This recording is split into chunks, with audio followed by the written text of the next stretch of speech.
नमस्कार। आज हम बात करेंगे अनुवाद की प्रक्रिया एवं प्रविधि पर।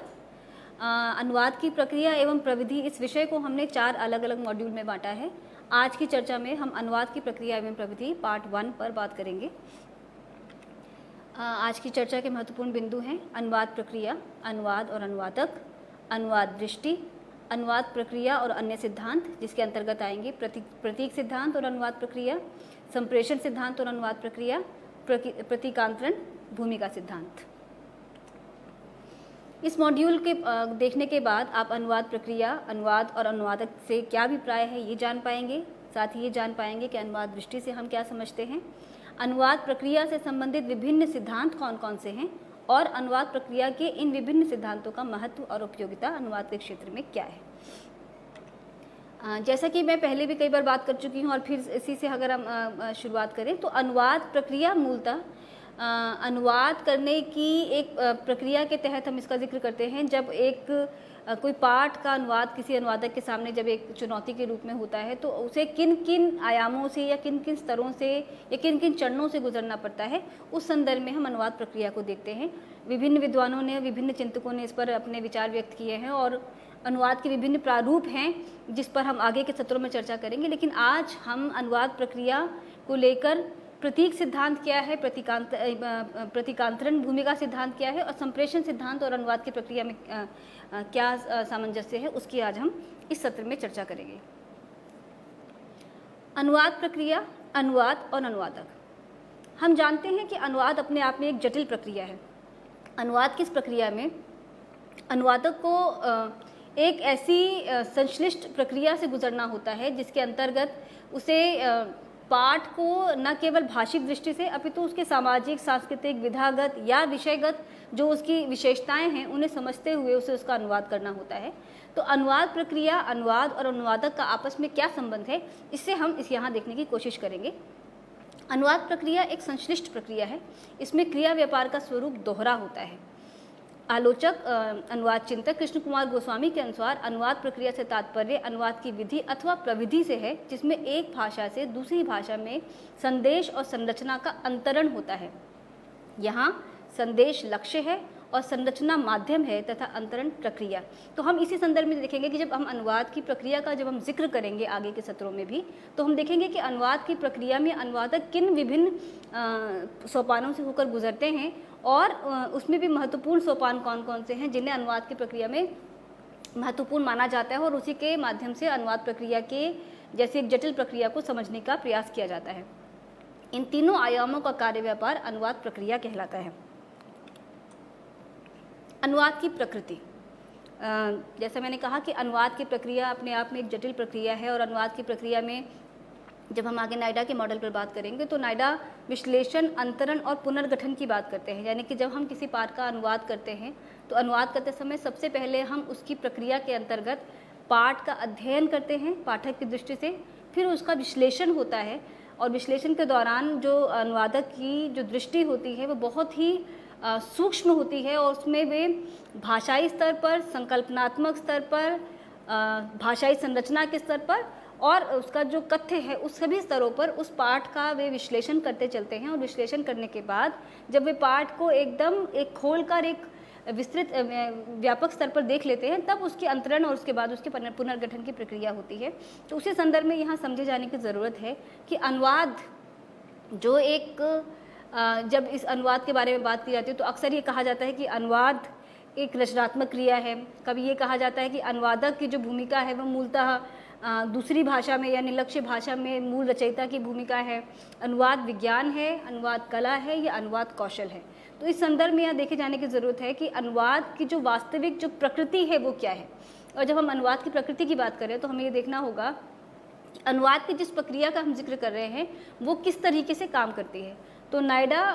अपने अध्ययन में इस अनुवाद को विज्ञान कहते हैं और वो विज्ञान के संदर्भ में अनुवाद की जो 3 आयाम या 3 जो सोपान गिनवाते हैं अनुवाद की प्रक्रिया में, वे उसे विज्ञान के तरीके से देखते हैं और मानते हैं कि पहले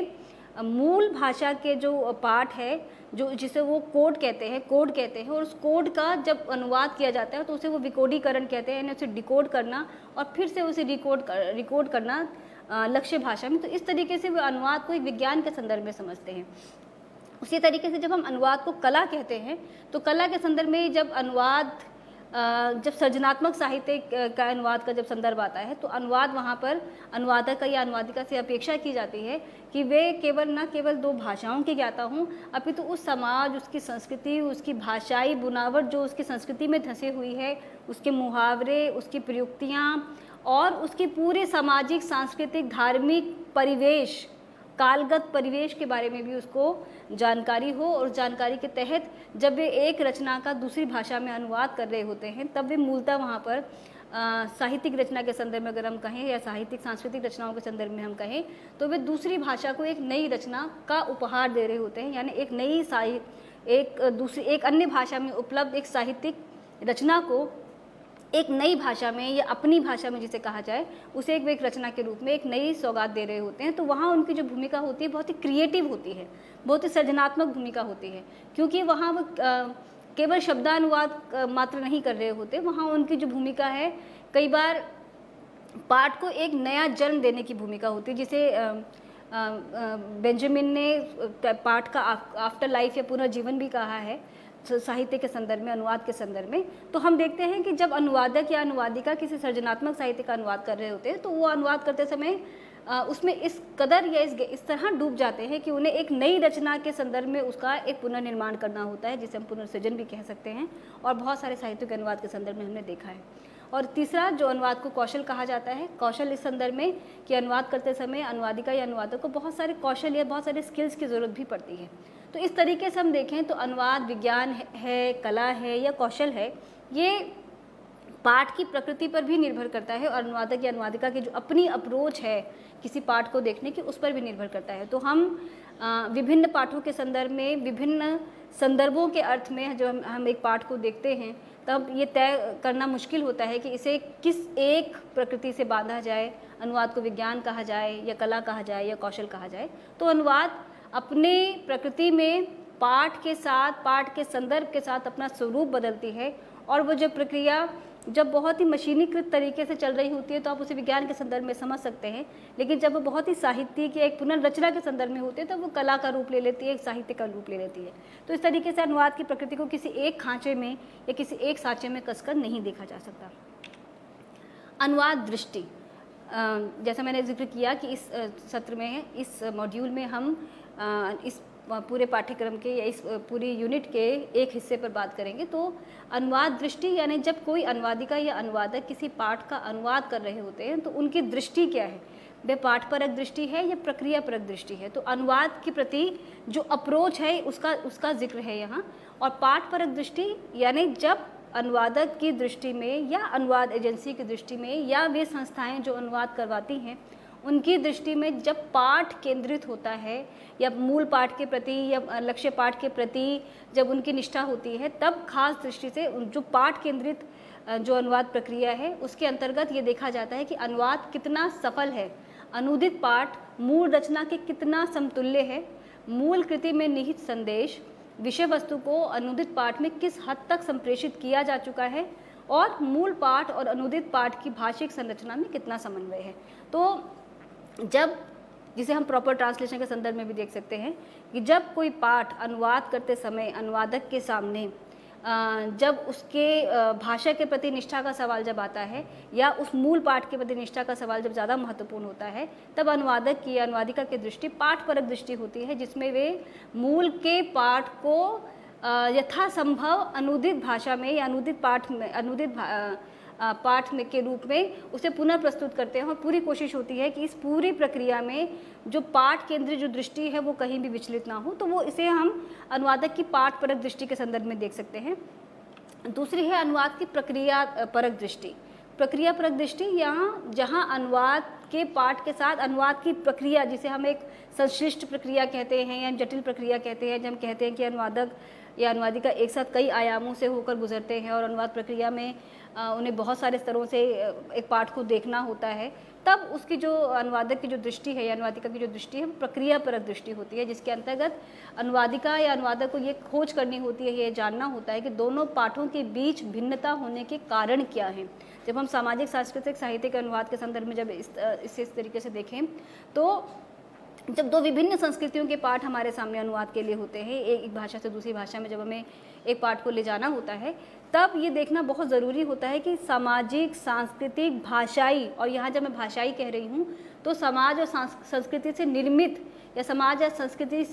के संयोजन से, समन्वय से जो भाषा का निर्माण होता है, जो अपने समाज और संस्कृति में पगी होती है या गहरे धसी होती है, उस भाषा के संदर्भ में यहाँ कह रही हूँ। तो पूरी तरह से देखा जाए तो सामाजिक और सांस्कृतिक संदर्भ में, तो जब हम प्रक्रियापरक अनुवाद दृष्टि से जब अनुवादिका या अनुवादक किसी पाठ को देखते हैं तो पहले ये खोज करने की कोशिश करते हैं कि उसमें भिन्नता के कारण क्या है।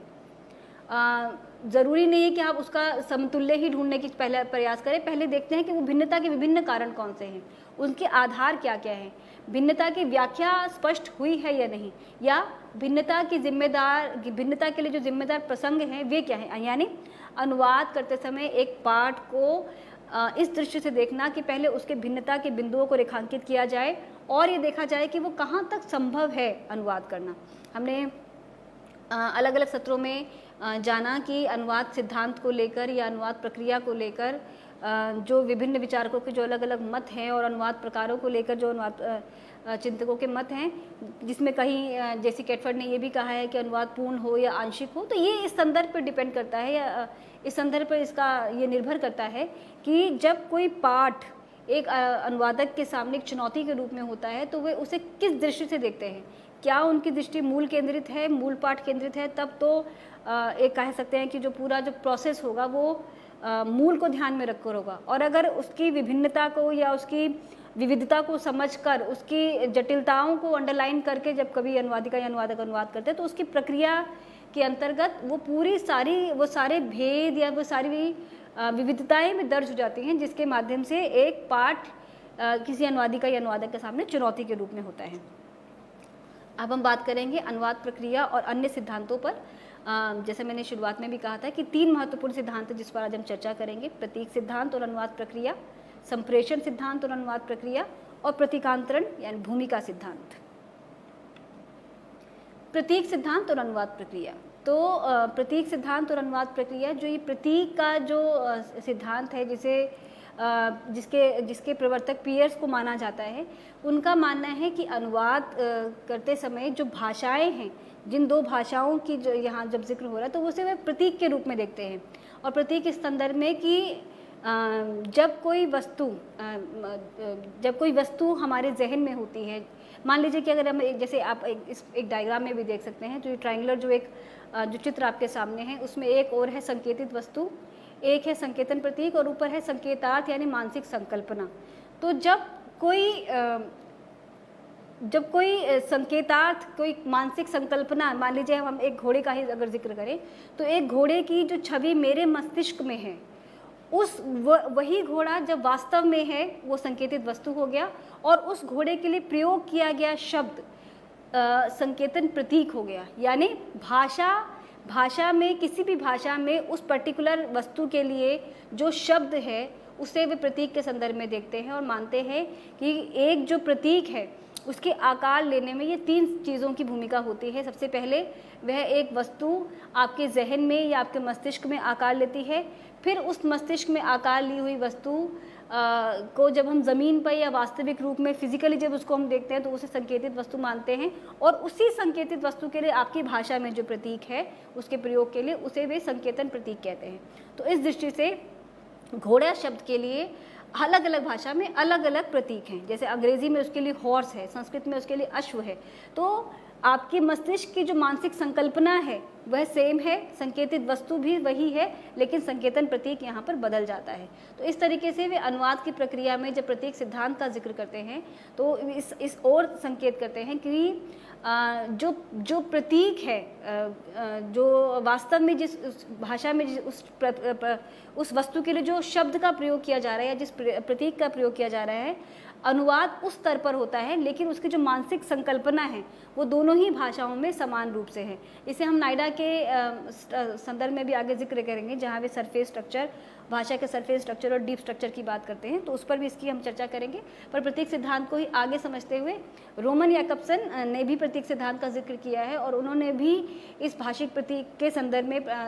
अनुवाद के 3 प्रकार बताए हैं। अन्वयांतर यानी अंतर्भाषिक, जिसे अंग्रेजी में इंट्रालिंगुअल ट्रांसलेशन कहते हैं। दूसरा है भाषांतर यानी अंतर्भाषिक, जिसे अंग्रेजी में इंटरलिंगुअल ट्रांसलेशन कहा जाता है। तीसरा है प्रतीकांतर यानी अंतर प्रतीकात्मक, जिसे अंग्रेजी में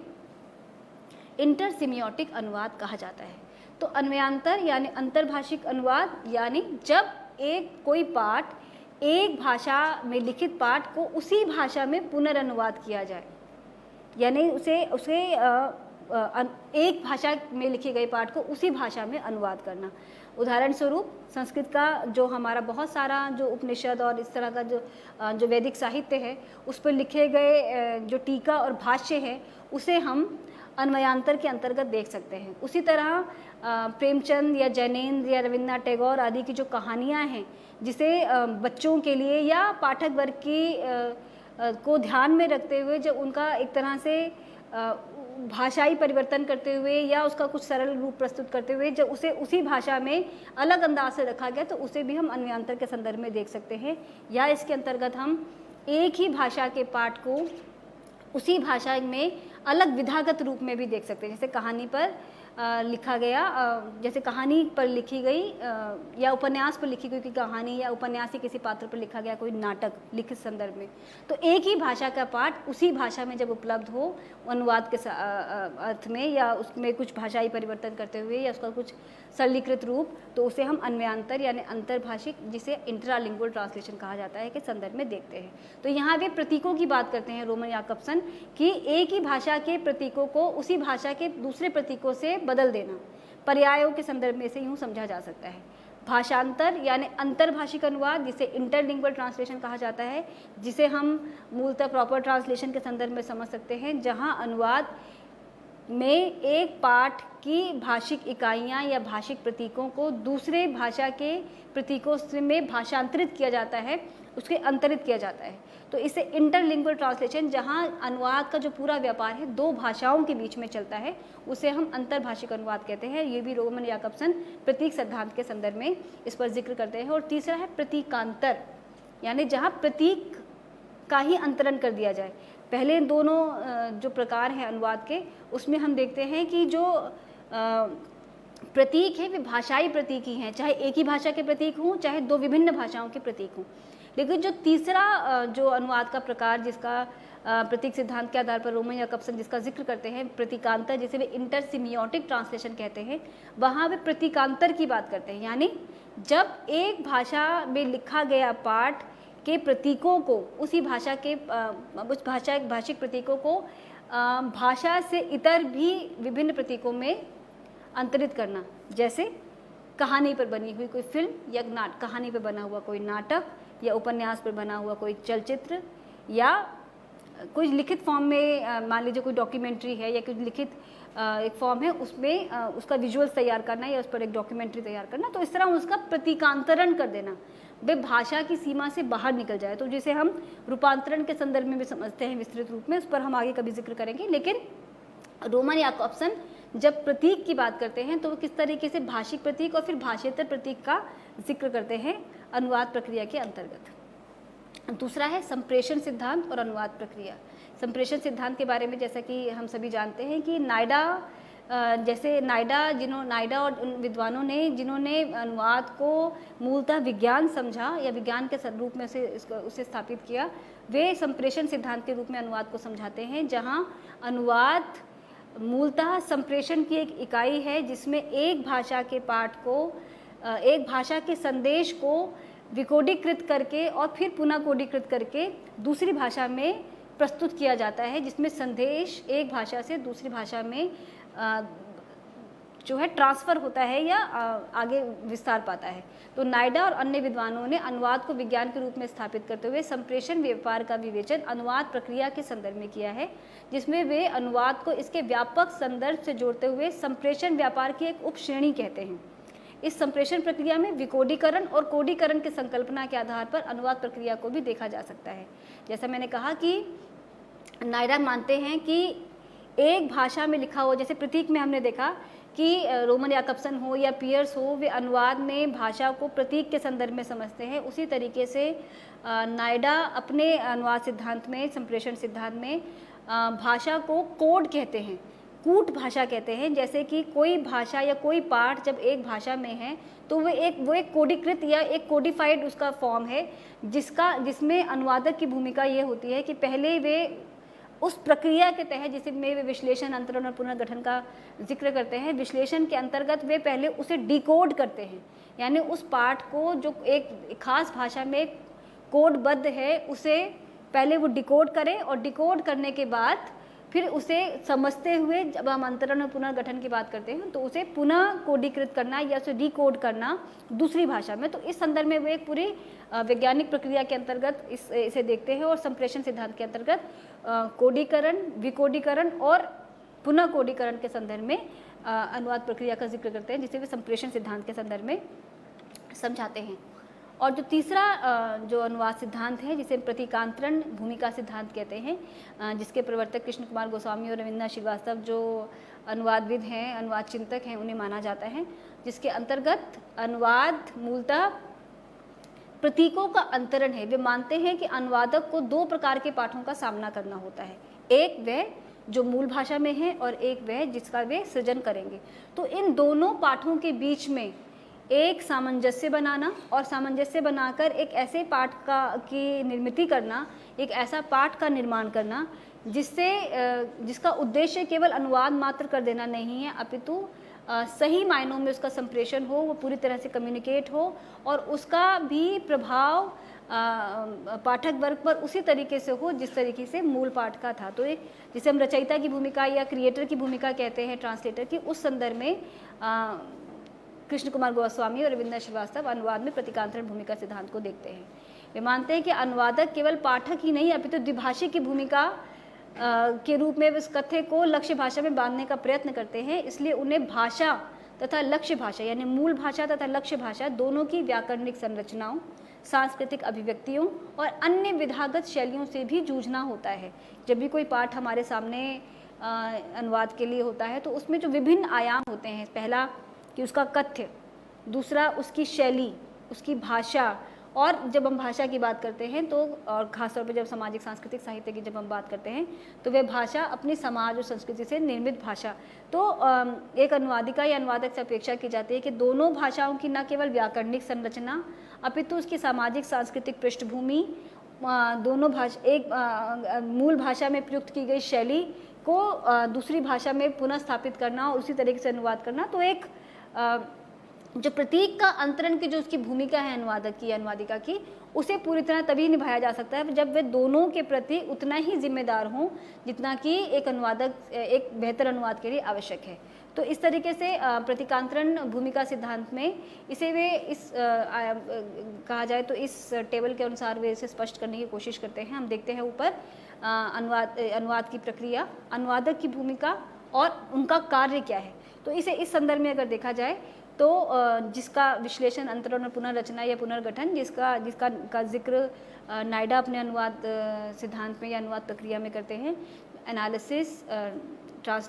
अंतरण और पुनर्रचना, पुनर्गठन यानी उसका डिफॉर्मेशन। तो इस संदर्भ में विश्लेषण, अंतरण और पुनर्रचना में जो प्रक्रिया है, जो प्रक्रिया का जो पहला चरण है वह है विश्लेषण, यानी जब कोई पाठ अनुवादिका या अनुवादक के समक्ष अनुवाद के लिए होता है तब उसे भाषाई, सामाजिक, सांस्कृतिक,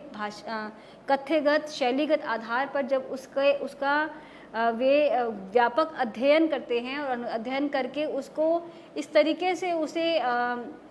सेग्रीगेट करते हैं कि अनुवाद करते समय किस किस जगह पर उस पर विचार करने की ज़रूरत होती है, तब अनुवादक की या अनुवादिका की जो भूमिका होती है वे मूल पाठ के पाठक की भूमिका होती है। क्योंकि विश्लेषण की इस प्रक्रिया के भी एक तरह से दो आयाम हैं। पहला, जब वे उस पाठ को पढ़ते हैं और पाठ को पढ़ के उसका वही आनंद लेते हैं जो मूल रचनाकार ने अपेक्षा की होगी या मूल रचना के पाठक ने उस पाठ को समझ के जो आनंद लिया होगा। तो पहले उस पाठ को इतना आत्मसात करना, उसे इतना समझना, इसका गहन अध्ययन करना और फिर उस अध्ययन के बाद इस बिंदु तक पहुंचना कि अब इसमें अनुवाद की चुनौतियां क्या क्या हैं, किस तरीके से इसका अनुवाद किया जा सकता है। तो इस पूरी प्रक्रिया के अंतर्गत जो प्रक्रिया है वो विश्लेषण, अनुवादिका या अनुवादक की जो भूमिका है वह पाठक की, और प्रकार्य क्या है या उनसे अपेक्षा क्या है कि वे इस पूरी प्रक्रिया के तहत पाठ का अर्थ पूरे सही मायनों में ग्रहण कर पाते हैं या नहीं। दूसरा, जब इस विश्लेषण की प्रक्रिया में जब भाषाई आधार पर या संकल्पनात्मक आधार पर जब विश्लेषण कर लिया जाता है तब उस पाठ को लक्ष्य भाषा में अंतरित करने की प्रक्रिया होती है, जिसमें अनुवादक का जो आयाम है वो बदल जाता है, जहाँ वे एक द्विभाषिक की भूमिका में आ जाते हैं, जहाँ उनसे अपेक्षा है कि वो 2 भाषाओं को जानते हों, न केवल जानते हों बल्कि उसकी गहरी समझ रखते हों, तभी वे एक भाषा के पाठ को अपनी भाषा में, लक्ष्य भाषा में उसका अर्थांतरण कर सकते हैं। और अर्थांतरण करने के बाद की जो चुनौती है या जो प्रक्रिया है, उसके अंतर्गत अंतरण तो हुआ कि आपने एक भाषा के पाठ को द्विभाषिक होने के नाते उसके समतुल्य ढूंढते हुए या उसके अलग अलग अनुवाद के सिद्धांतों को अप्लाई करते हुए, या थ्योरी ऑफ रिटेंशन है या ट्रांसलेशन है या कहा जाए कि अनुवाद के जो विभिन्न प्रकार हैं उसके आधार पर आपने निर्धारित किया कि अनुवाद में होना क्या चाहिए था, अर्थांतरण आपने कर लिया। फिर उसके बाद आप उसका पुनर्पाठ करते हैं और पुनर्पाठ करके ये एहसास करते हैं कि कहाँ कमियाँ छूट गई। ये अभी भी एक कंप्लीट पार्ट बनने में अनुवादक के एंड पर या अनुवादक के स्तर पर एक संपूर्ण पाठ बनने में क्या बाकी रह गया है। तो उस स्तर पर जब उस पाठ का पुनर्गठन करते हैं या उसे रिफॉर्म करते हैं, तब वे एक वास्तव में एक रचयिता की भूमिका या लेखक की भूमिका में होते हैं, जहां अनुवादिका या अनुवादक से अपेक्षा की जाती है कि उनका काम केवल सिर्फ अर्थांतरण कर देना नहीं था, बल्कि अर्थ का संप्रेषण करना भी है। तो इसमें अर्थ संप्रेषण में जो उनकी भूमिका है वे मूलतः अलग अलग पाठ के अनुसार अलग अलग है, जहां अनुवादिका या अनुवादक को इस बात का खास तौर पर ध्यान रखना होता है कि जब वे एक मूल पाठ के समान एक रचयिता की भूमिका में दूसरी भाषा में आते हैं, तब उनकी जो जिम्मेदारी है, उनकी जो लायबिलिटी है, अपने उस पाठक वर्ग, उस श्रोता वर्ग के प्रति है जिसके लिए वे उस पाठ का अनुवाद कर रहे थे। तो इस पूरी प्रक्रिया में जो ट्रांसलेटर है, जिसकी भूमिका अलग अलग स्तर पर बदलती है। पहले उनका काम सिर्फ एक पाठक की भूमिका होती है, जहाँ उन्हें सिर्फ पाठ का आस्वाद लेना होता है, उसे आत्मसात करके समझना होता है, उसे उसी स्तर पर उसका अनुभव लेना होता है जिस स्तर पर कि एक मूल पाठक लेते हैं। लेकिन जब उसी पाठ को जब वे एक भाषाई प्रक्रिया से गुजारते हैं या वो उसके बीच में एक भाषाई क्रिया करते हैं, जब वो एक भाषा के पाठ को दूसरी भाषा में स्थापित कर रहे होते हैं, तब उनसे अपेक्षा होती है कि न केवल उन्हें 2 भाषाओं का ज्ञान हो, अपितु उन दोनों भाषाओं की सामाजिक सांस्कृतिक पृष्ठभूमि का भी ज्ञान हो। अगर कोई विधागत या कहा जाए कि ज्ञानात्मक साहित्य का अनुवाद के संदर्भ में अगर इसकी हम जिक्र करें, तो उनके पास उस क्षेत्र विशेष के बारे में समुचित जानकारी हो, और इतनी जानकारी हो कि जब वे अनुवाद करें तो अनुवाद करते समय संकल्पनात्मक स्तर पर कहीं किसी तरह की चूक ना हो जाए, या कहा जाए कि जो संकल्पना है पाठ की वो पूरी तरीके से कम्युनिकेट हो, पूरी तरीके से अर्थांतरित होकर दूसरी भाषा में जा पाए। और तीसरी जो महत्वपूर्ण भूमिका है, जहाँ वास्तव में एक अनुवाद के सफल और असफल होने की कसौटी पर उसको देखा जाता है, वह है उसकी अर्थ संप्रेषण की भूमिका या अर्थ संप्रेषण की प्रक्रिया, जिसमें उन्हें न केवल अनुवाद कर देना होता है, बल्कि उस अनुवाद को इस तरीके से कम्युनिकेट करना होता है, इस तरीके से इसे रिफॉर्म करना होता है कि वह उतना ही कम्युनिकेबल हो, उतना ही असरदार हो जितना वह मूल में था। आप इसको अलग अलग संदर्भों में समझ सकते हैं। जैसे कि अगर हम साहित्य के संदर्भ में कहें, तो साहित्य के संदर्भ में अगर किसी एक रचना को, मान लीजिए कि मार्केस को मैंने मार्केस को अंग्रेज़ी में पढ़ा है, लेकिन जिस मूल भाषा से मार्केस अंग्रेज़ी में आए, अगर वह उतना ही कम्युनिकेटिव नहीं होता तो शायद मैंने उसका आनंद उस तरीके से ना लिया होता। उसी तरीके से अगर रविन्द्रनाथ टैगोर को आपने हिंदी में पढ़ा है या शरद चंद्र को आपने हिंदी में पढ़ा है, तो आपके पास उसे पढ़ते समय जो एक बांग्ला पाठक ने जो उसका आनंद लिया होगा, वही आनंद की अपेक्षा हमारे अनुवादक या अनुवादिका से होती है कि उस पूरी प्रक्रिया में वे अर्थ संप्रेषण करते हुए उन सारी चीज़ों का ध्यान रखें जिससे कि एक पाठ पूरी तरीके से कम्युनिकेटिव हो। तो इस तरीके से हम देखते हैं कि जो